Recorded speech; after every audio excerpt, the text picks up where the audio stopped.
안녕하세요. 대한민국의 다양한 무기 소식 알려드리는 K&D 국방뉴스입니다. 폴란드 공군의 노박 중장이 경남 사천의 한국항공우주 산업을 방문해 KF-21 시제기에 직접 탑승했을 당시 현장 분위기는 그야말로 뜨거웠습니다. 바르샤바 군 관계자들 사이에서는 KF-21이 미국의 F-15EX와 F-35A 사이를 메우는 이상적인 전투기로 자리 잡을 수 있다는 평가가 조용히 흘러나왔습니다. 이 방문은 단순한 외교적 의전이 아닌 폴란드가 한국형 전투기를 실제 대안으로 검토하고 있음을 보여주는 신호로 받아들여졌습니다. 이후 폴란드 내부에서는 공군 전력 재편과 관련한 논의 속에 KF-21 구매 협상과 관련된 이야기가 구체적으로 오르내리며 큰 관심을 모았습니다. 폴란드가 KF-21 블록2 모델에 주목하는 이유는 단순히 노후 전력을 교체하려는 목적이 아닙니다. 러시아와의 장기적 군사 대치를 염두에 둔 폴란드군은 높은 출격률과 실시간 작전 유지 능력 그리고 서방권 무장과의 완벽한 호환성을 동시에 확보해야 하는 현실적 과제를 안고 있습니다. 여기에 한국형 방산 패키지의 강점인 현지 생산 정비 훈련 협력까지 결합할 경우 단순한 구매를 넘어 자국 방산 산업의 경쟁력까지 끌어올릴 수 있다는 판단이 깔려 있습니다. 즉, 폴란드는 KF-21을 통해 실질적인 전투력 강화와 산업적 독립을 동시에 이루려는 것입니다. KF-21은 이미 시제기 6호기까지 비행시험을 마치며 안정성과 기체 완성도를 입증했습니다. 현재는 양산형 기체 조립이 동시에 진행 중이며 2026년 실전 배치를 목표로 마지막 점검 단계에 있습니다. 특히 블록2 버전부터 적용되는 진동 감쇄 패널 기술은 팔찌 이상의 고기동 환경에서도 항전 센서가 흔들리지 않도록 고정력을 유지해 폴란드가 우려하던 고기동 안정성 문제를 완전히 해결했습니다. 그 결과 KF-21은 더 이상 가성비 전투기로 불리는 중간 단계의 기체가 아닌 실질적인 전장 투입이 가능한 다목적 전력으로 재평가되고 있습니다. 현재 폴란드 공군은 러시아 칼리닝그라드 방면 경계 비행을 지속하며 경보가 울리면 즉시 출격 태세에 들어가는 고강도 임무를 수행하고 있습니다. 그러나 1980년대 도입된 미그-29와 초기형 F-16CD 기체는 노후화로 인해 전자전 환경 대응력이 떨어지고 항속거리와 연료 효율 문제로 장거리 요격 임무의 한계가 드러나고 있습니다. 폴란드는 이미 32대 F-35A를 주문했지만 실전 운용까지는 수년의 공백이 존재합니다. 이 시기를 메워줄 고성능 다목적 전투기로 KF-21 블록2가 최적의 대안으로 거론되는 이유가 여기에 있습니다. 폴란드가 KF-21을 주목하는 배경에는 분명한 전략적 이유가 있습니다. 폴란드 공군은 이미 F-35A를 도입해 첨단 스텔스 전력을 확보하고 있지만 이 기체는 주로 고위험 임무나 전략적 타격에 투입될 예정이어서 일상적인 요격 전자전 근접 항공 지원 임무를 병행하기에는 과부하가 발생합니다. 이런 상황에서 KF-21은 가성비 높은 다목적 기체로서 이상적인 균형점을 제공합니다. F-35A가 전장의 창이라면 KF-21은 그 시야를 유지시켜주는 팔과 다리의 역할을 수행하는 셈입니다. 두 기종이 임무를 나누어 운영될 경우 폴란드는 전력 피로도를 줄이면서도 작전 유연성을 크게 높일 수 있습니다. 또한 KF-21은 폴란드의 기존 정비 체계와 호환성이 높다는 점에서 현실적인 장점을 지닙니다. KF-21에 탑재된 A사 레이더와 항전 장비는 폴란드가 이미 운용 중인 서방제 전투기와 시스템적 연동이 가능해 정비 효율이 크게 향상됩니다. 이는 정비에 필요한 부품 재고 부담을 줄여주고 조종사 훈련 기간도 단축시켜 전환 운용 속도를 높이는 효과를 가져옵니다. 즉, 새로운 전투기를 도입하더라도 체계적 혼란 없이 신속하게 전력화할 수 있다는 점에서 폴란드군의 실질적인 운영 효율을 끌어올릴 수 있습니다. 경제적 측면에서도 KF-21 도입은 폴란드에게 큰 이점이 있습니다. 폴란드는 이미 K2 흑표 전차, K9A1 자주포, FA-50GF 경전투기 등 약 13조 원 규모의 한국산 무기체계를 도입하며 현지 조립 라인과 생산 네트워크를 구축했습니다. 이러한 인프라에 KF-21이 더해질 경우 부품 공급과 정비 탄약 보급망이 자연스럽게 통합되며 군수체계의 효율성이 비약적으로 향상됩니다. 단순한 구매를 넘어 폴란드가 미국과 유럽의 정치적 영향에서 벗어나 자국 주도의 독립적 방산 생태계를 강화할 수 있는 발판이 되는 셈입니다. 이러한 흐름은 한국에도 큰 의미를 지닙니다. 폴란드는 유럽 안보의 최전선이자 나토 내에서도 가장 공격적으로 재무장을 추진하는 국가로 꼽힙니다. 따라서 KF-21이 폴란드 공군에 정식 배치된다면 이는 단순한 한 건의 수출이 아니라 유럽 전역에 걸친 파급력을 가진 사건이 될 것입니다. 특히 체코, 슬로바키아, 루마니아 등 이미 한국산 무기를 도입한 인접국들은 폴란드형 KF-21이 성공적으로 운용될 경우 자연스럽게 후속 구매로 이어질 가능성이 높습니다. 실제로 루마니아 국방부가 올해 초 KF-21 시뮬레이터를 직접 평가한 사실은 한국형 전투기에 대한 유럽 내 관심이 빠르게 확산되고 있음을 보여주는 단적인 사례입니다. KF-21이 유럽 시장에서 주목받는 가장 큰 이유는 바로 통합비용 제로라는 무장 호환성에 있습니다. 이미 기체 내 소프트웨어에 미티어, 아이리스-T, 스피어3 등 유럽산 공대공 공대지 미사일이 기본 패키지로 포함되어 있어 추가 통합 비용이나 별도 인증 절차 없이 바로 실전 운용이 가능합니다.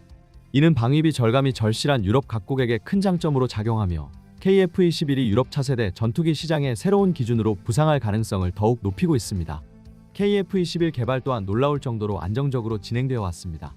2025년 중반 기준으로 CJ 6호기가 200번째 비행시험을 마칠 때까지 단 한 차례 중대한 일정 지연도 없었습니다.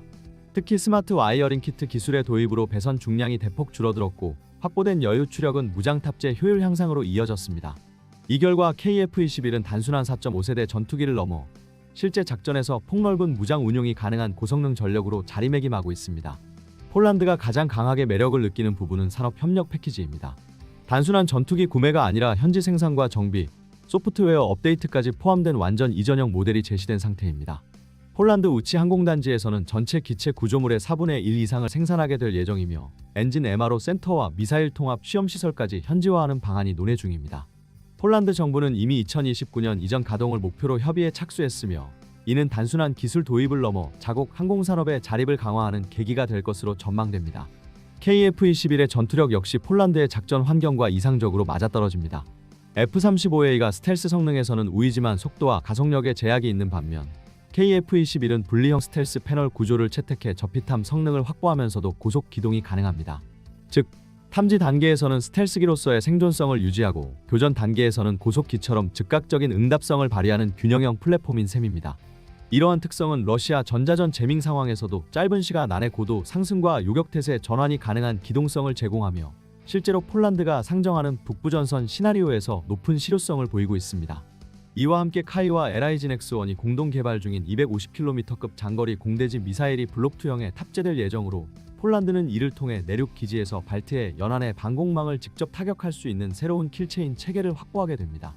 이미 KF-21은 미티어 미사일 장착 시험에 성공했으며 2025년 하반기부터 유럽 탄약 소프트웨어 인증을 진행 중이어서 완전한 유럽 운용체계 편입이 가시화되고 있습니다.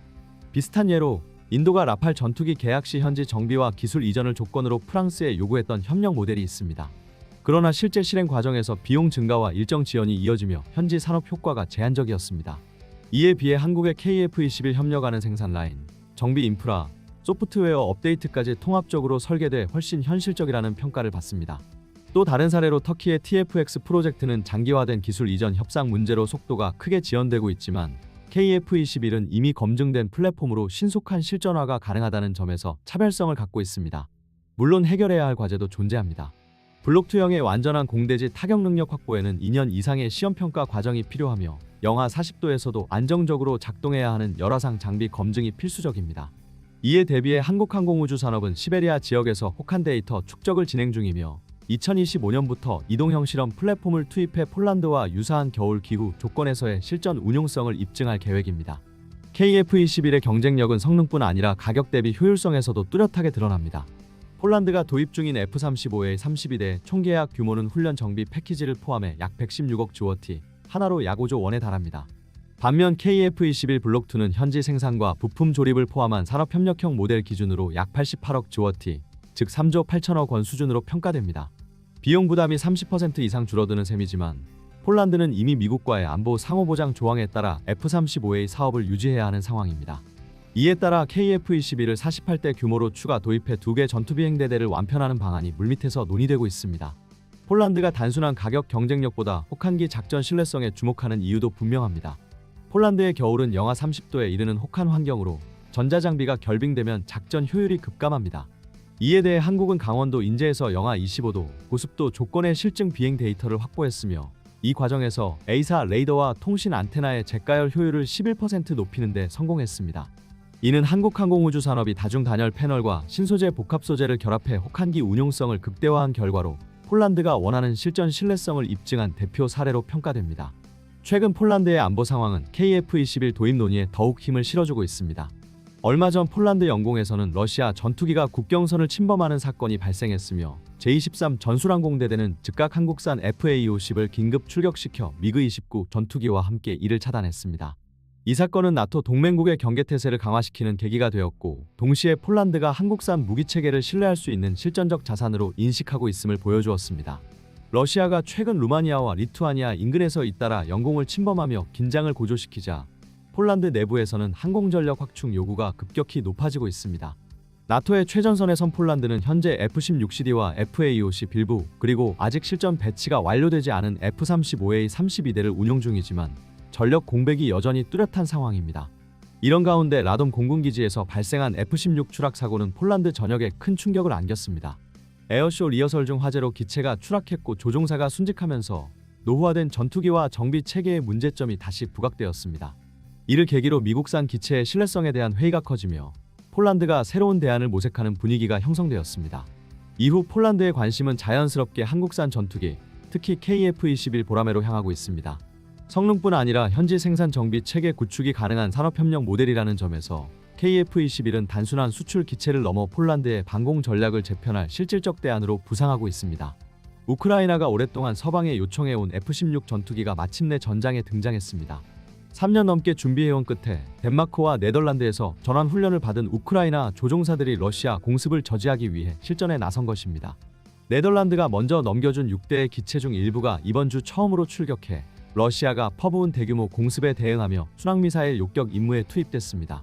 우크라이나 사회는 이 장면을 오랫동안 기다려온 반전 카드로 받아들였고 서방 역시 제공권 확보에 의미 있는 한 걸음을 내디뎠다고 평가했습니다. 하지만 기대와 달리 첫 실전 투입은 비극으로 끝났습니다. 투입된 F-16 한 대가 임무 도중 추락했고 우크라이나 공군의 상징적 인물이던 올렉시 메스 중령이 목숨을 잃었습니다.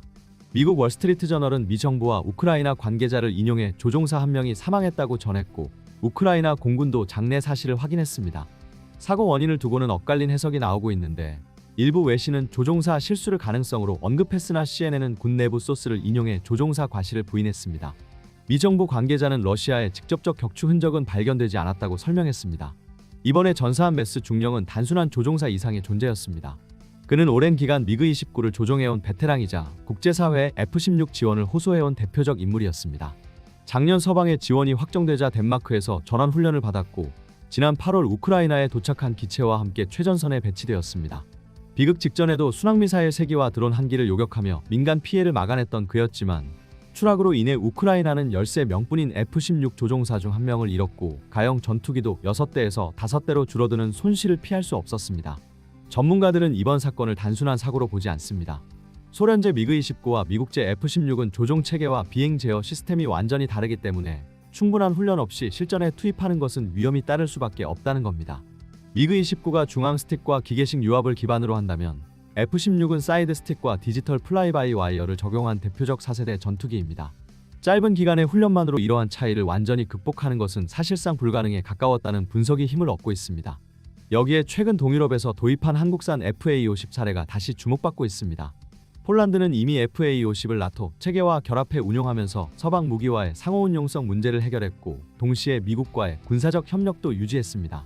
이번 F-16 추락 사건으로 서방 전투기 전환에 어려움이 부각되면서 과거 폴란드가 언급했던 FA-50이야말로 우크라이나 전황을 바꿀 수 있는 무기라는 평가가 다시 조명되고 있습니다. 한국산 전투기는 낮은 비용과 빠른 납기 그리고 검증된 운용 경험을 강점으로 삼으며 전략적 가치가 새삼 부각되는 상황입니다. F-16 자체는 분명히 최첨단 항공전자 장비를 갖춘 전투기입니다. 다기능 디스플레이, 첨단 레이더, 헤드업 디스플레이 같은 시스템은 조종사가 시야를 벗어나지 않고도 막대한 정보를 처리할 수 있게 설계되어 있습니다.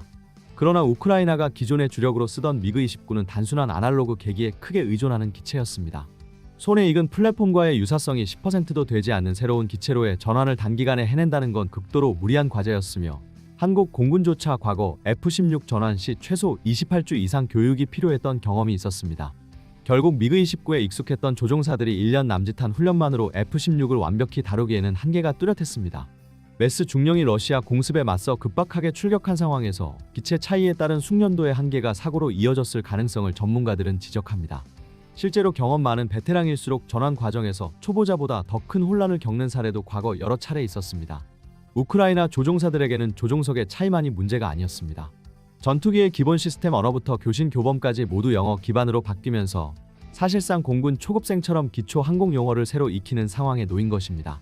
서방 전문가들은 F-16 지원이 처음 결정되었을 때부터 기체를 실제 전력으로 정착시키기까지 긴 시간이 걸릴 수밖에 없다고 전망했는데 이번 추락 사고 이후 F-16 운용이 일시 중단된 사실이 그 우려를 그대로 입증한 셈입니다. 그러나 우크라이나의 현실은 훈련 시간을 충분히 확보하기 어려운 절체절명의 국면입니다. 제공권을 하루라도 빨리 회복해야 하지만 준비되지 않은 채 무리하게 투입하면 또 다른 사고로 이어질 수 있는 위험한 딜레마에 빠진 것입니다. 이난제르 풀 해법은 의외로 가까운 곳에서 확인되고 있습니다. 폴란드가 도입한 한국산 FA-50 전투기가 바로 그 대안으로 부상한 것입니다. 폴란드 공군은 FA-50을 통해 F-16 조종사 전환 과정을 실질적으로 단축시키며 동맹국 안팎에서 주목을 받았습니다. FA-50이 각광받는 이유는 명확합니다. 기본 플랫폼인 T-50 고등운영기가 애초에 F-16과 F-15 같은 미국제 전투기 조종사 양성을 목적으로 개발된 기체이기 때문입니다. 덕분에 FA-50은 단순히 경전투기의 역할을 넘어서 F-16 운용 감각을 자연스럽게 체득할 수 있는 최적의 전환 훈련기이자 실전 전력으로 자리매김했습니다. 폴란드 역시 초기에는 이탈리아제 M346을 시험했지만 소련제 항공기 기반 조종사들에게는 미국산 전투기로의 전환 효과가 미흡하다는 한계가 드러났습니다. 결국 국방부 고위 인사들이 공개적으로 문제를 인정한 끝에 선택한 최종 해답이 바로 FA-50이었으며 이 결정은 한국산 전투기의 전략적 가치를 더욱 부각시키는 계기가 되었습니다. 무엇보다 FA-50은 단순한 훈련기로 그치지 않습니다. 정밀유도 무기와 공대공 미사일을 탑재할 수 있는 다목적 전투기로 이미 아시아와 유럽, 중동 등 여러 전장에서 실전성을 검증받았습니다. 한국 공군도 FA-50을 통해 기종 전환 기간을 획기적으로 줄였으며 이 경험은 곧바로 국제적 신뢰로 이어졌습니다. 지금 서방이 직면한 문제를 풀 수 있는 답안지가 한국에서 나왔다는 사실이 세계 방산 시장에서 한국산 전투기의 위상을 더욱 공고히 하고 있습니다. F-16 지원이 확정되던 시점에 일부 군사 전문가들은 우크라이나 조종사들을 폴란드로 보내는 방안을 진지하게 제안했습니다. 폴란드는 이미 한국산 FA-50을 실전 배치하고 있었고 단순 훈련 협력은 사실상 무기 거래와 무관했기 때문에 정치적 부담도 적었습니다. 그러나 무기 수출 계약과 군사 협력 문제를 둘러싼 이해관계가 꼬이면서 양국 간 신뢰가 흔들렸고 결국 이 구상은 실행되지 못했습니다. 만약 FA-50을 통한 전환 교육이 제대로 이뤄졌다면 지금쯤 더 많은 우크라이나 조종사들이 완성도 높은 F-16 전술 운용으로 러시아를 압박할 수 있었을 것이라는 아쉬움이 남습니다. 이번 추락 사건은 국제사회에 다시 한번 고등운영기의 필요성을 일깨워주었습니다. 덴마크는 자체 훈련기가 부족해 우크라이나 조종사들에게 복좌형 F-16을 활용해 교육할 수밖에 없었는데 이 방식은 훈련 효율과 안전성 모두에서 한계를 드러냈습니다. 실제로 우크라이나는 훈련기 노후화로 인한 손실을 이미 경험한 바 있습니다. 지난해 8월 서부 지역 상공에서 L-39 훈련기 2대가 충돌해 3명의 조종사가 목숨을 잃었는데 그 가운데 한 명은 영어 구사 능력까지 갖춰 F-16 전환 대상자로 기대를 모았던 인물이었습니다. 그러나 1960년대에 설계된 구식 기체를 타다 허망하게 산화하고 말았습니다. 첨단 전투기를 확보하는 것 못지않게 중요한 것이 바로 숙련된 파일럿 양성입니다. 전투기 조종사는 공군 병력 중에서도 가장 귀한 자원으로 꼽히며 한 명을 길러내는데 수년의 시간과 수십억 원의 예산이 필요합니다. 한국의 경우 조종사 한 명을 4년 차까지 양성하는 비용이 약 10억 원에 달하고 미국은 기종에 따라 15억 원에서 많게는 100억 원 이상이 투입되는 것으로 알려져 있습니다. 그렇기 때문에 최신 전투기 그 자체보다도 조종사 한 명의 가치가 더 크다는 말이 나오는 것입니다. 바로 이런 이유로 미국이 최근 수십조 원 규모의 차세대 고등훈련기 사업을 추진하는 것이며 비용 절감과 안전 확보를 동시에 달성하기 위한 전략적 선택입니다. 이 맥락에서 FA-50은 단순한 경공격기를 넘어 조종사 양성과 전력 전환의 현실적 해답으로 세계적 주목을 받고 있습니다. 무려 반세기 동안 여전히 세계 곳곳에서 현역으로 활동하는 F-16과의 호환성을 고려했을 때 최적의 훈련 플랫폼이 FA-50이라는 사실이 다시 입증되고 있습니다. 실제로 F-16을 도입한 여러 국가들이 T-50 계열을 도입하거나 주목하고 있으며 실전 사례가 그 효과를 보여주고 있습니다. 심지어 미국 내부에서도 차세대 훈련기 사업에서 자국 개발기인 T-7A 대신 FA-50을 검토할 수 있다는 목소리가 나오고 있다는 점은 의미심장합니다. 한국이 만든 훈련기가 단순히 값싼 대체제가 아니라 글로벌 항공운영 패러다임 자체를 새롭게 정의할 수 있는 차세대 표준으로 자리 잡고 있음을 보여주는 대목입니다. 시청해주신 여러분 감사합니다.